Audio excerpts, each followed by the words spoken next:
Alright, so the SWTOR 771 dev livestream dropped just over a week ago now, and we've got some insight into the coming quality of life changes, improvements to the activity finder, and quite the controversial change that's coming to Flashpoints. Before we get into all of that, let's cover some of the other minor things that were mentioned. First off, there's currently an active Twitch drop for the purple frame Coruscant Art Stronghold decoration running until August 13th. As well as this, there will be another Twitch drop for the TF6 striker mount when 771 goes live. Galactic Threads is the next chapter in the story, but sadly we won't be getting that until update 7.8, most likely coming in December. The following chapter, however, Master's Enigma, will be due to follow shortly after with update 781. Also arriving with update 781, we'll be getting date nights for Tori and Kadera and Kira Carson. Oh boy do I love date nights. Security keys are getting a not so great change to how they work.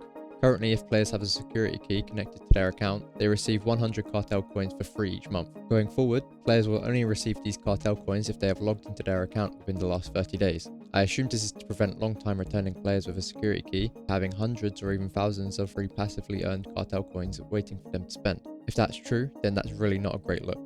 From September 9th to December 9th, there will be a subscriber-only login event. Subscribers who log in for at least 4 days each week will receive a legacy token that can be spent at a limited time vendor offering items such as endgame gear, augment materials, XP boosts, crafting boosts, consumables, and more. Do note that the vendor and tokens will be removed at the end of this event, so be sure to spend all of your tokens before then. The Feast of Prosperity event is also returning from October 7th to November 4th with some new rewards. And of course there are even more cartel market items and character modernization changes coming. Feel free to check out the dev livestream for more on those, link in the description.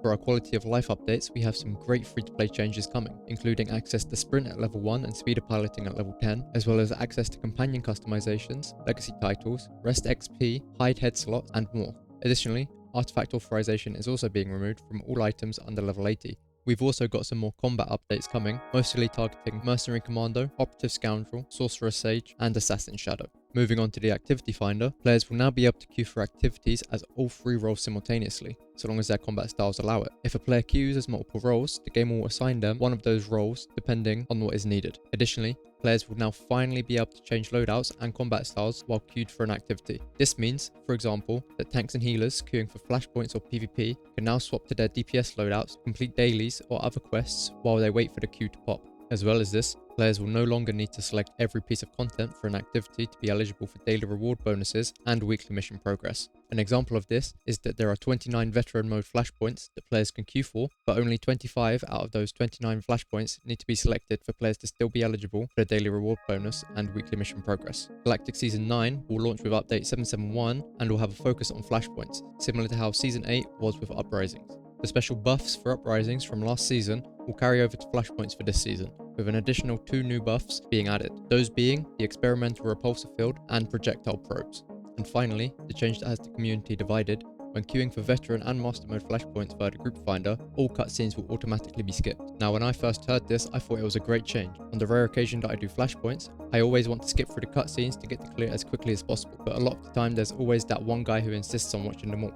After hearing some opinions from voices such as SWTOR Central and Birdface Gaming, however, my opinion was swayed slightly and has put me on the fence. Birdface makes an excellent point in saying that SWTOR is built on storytelling and that removing the story element from Flashpoints kinda defeats the purpose of what SWTOR is at its core. Now the devs have said that players can still experience story from Flashpoints by entering them through their respective gates, but I guarantee that there will be many players that will be unaware of this, still queuing for Flashpoints and unintentionally missing out on the story. A suggestion from SWTOR Central was that players should be able to vote on whether or not cutscenes are skipped. It's a fair suggestion, however I feel that players who are outvoted in this decision would probably just leave that group. Other than that guys, that's all we've got for now. If you liked the video, be sure to leave a like and subscribe to the channel. Be sure to also share your opinions in the comment section below. Thanks for watching and see you on the next one.